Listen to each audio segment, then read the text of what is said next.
因为我想。穆小姐目光沉了下来，她道：我想这么做不可以吗？你怎么证明凶器是我的发带？因为这条发带会跟椅背上留下的勒痕对应。魏莹道：你很聪明，但是不管你怎么小心，还是会留下证据的。沉默。嫌疑人自然是有权利保持沉默的。魏莹一直在等，蓝湛便替他接完了下面的推理。接着你在电梯里假装系鞋带，是为了挡住动作，把绳子扔下电梯缝。警方现在可以去找。不用了。穆小姐抚平裙子上被自己攥出来的褶皱，轻声道：不用麻烦了，一定会找到的。魏先生说的不错，是我做的。不过刚才的推理有几点错了。他道：不用3分钟，这样常年处在压力之下的人，2分钟就足够了。我练了很久，缝只缝了1分钟左右，所以时间并不紧张。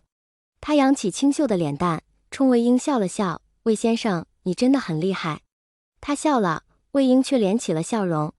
他重新坐上了沙发，问道：所以宋荣女士是您的？是我的母亲。看来你们已经猜到了。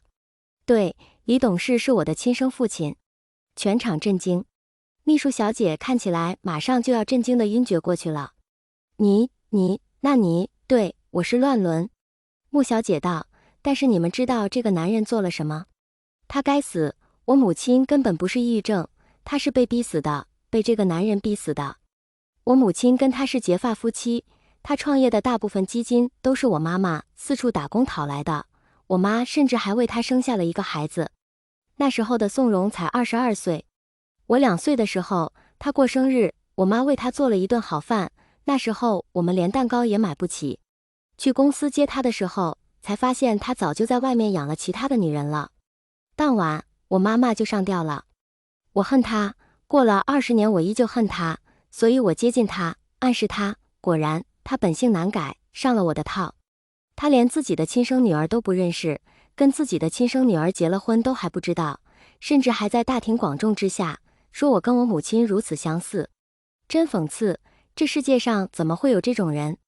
我给过他机会，我曾经给他看过我的体检报告，给他看过我的身份证，我也曾经把我的身世全部清除，希望他能调查一下，甚至写了恐吓信，警告他不要再继续。可是没有用，我一定要杀了他，我还要拿到他的一切。这件事之后，我会一把火烧了他的公司，祭奠我的母亲。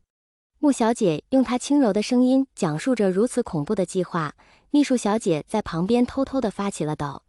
所以，魏先生，穆小姐笑道，你是怎么发现我的身份的？因为姓氏。魏婴轻声道，你的穆是取了李宋的一半，对吗？穆小姐哈哈地笑了2声，道，不对，大错特错。李根本不配做我的姓氏。是我失去了我的母亲，我失去了我最爱的人，我什么都没有了。当屏障没有了，宋自然只剩下了穆。他该死，我要继承他的遗产，我要挥霍他用我母亲换回来的一切成就。穆小姐像是魔怔了，她一遍一遍地重复，声音越来越大，他该死，我杀了一个该死的人，我错了吗？我错了吗？你继承不了他的遗产。穆小姐突然安静了下来，她保持这个姿势待了很久，仿佛是没听懂这句话的意思。然后她慢慢地看向旁边的秘书小姐，愣了。什么？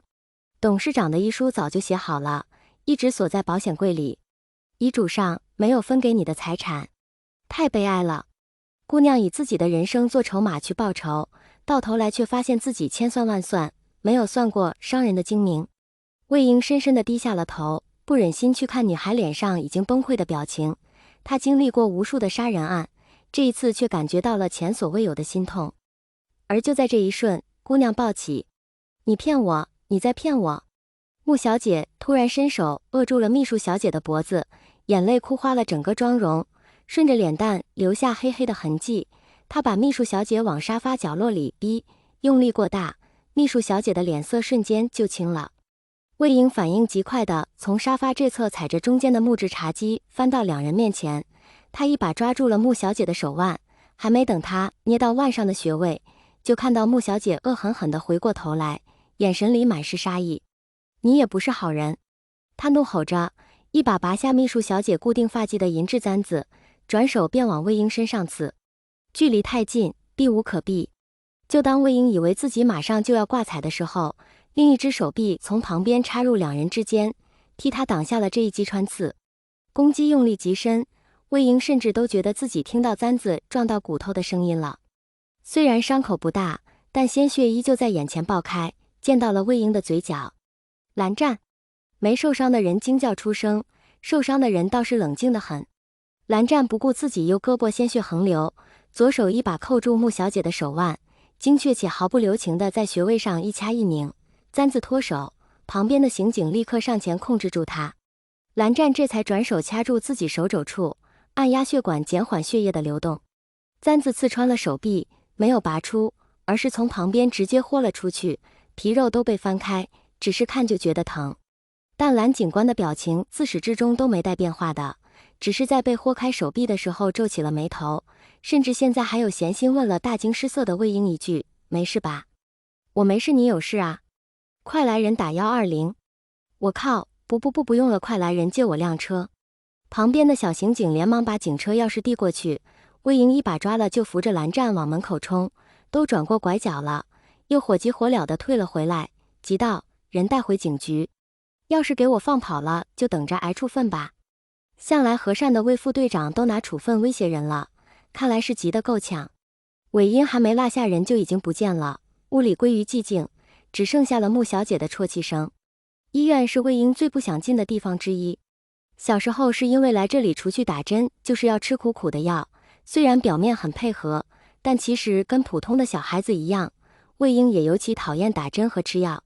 再大一点步入社会，常常面临各种各样的案子和罪犯，刑警本就算是高危职业了，医院也变成了魏婴经常造访的地方。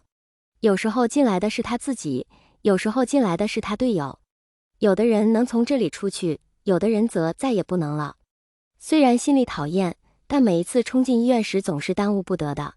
一路上魏婴狂轰油门，闯红灯无数，到医院门口的时候，副驾驶上一声不吭的蓝湛脸色已经十分苍白了，血一直止不住，车座底下蓄了好大一滩血，宽大的衣摆上满是鲜红，估计很有可能是抢到动脉了。魏婴哪敢再让他腾出手来开车门，一把自己的车门摔上，一边来开蓝湛的，嘴里不停嘱咐他可千万按住了不要松手，对豁出来的伤口看都不敢多看一眼，进了急诊部也顾不上什么肃静了，大声道：“医生呢？这儿有人被割腕了，快救命啊！”虽然性质是差不多，但是总觉得哪里不太对。紧接着蓝湛就被推进手术室了，然后魏婴顺利地接到了通知，果然是伤到了动脉。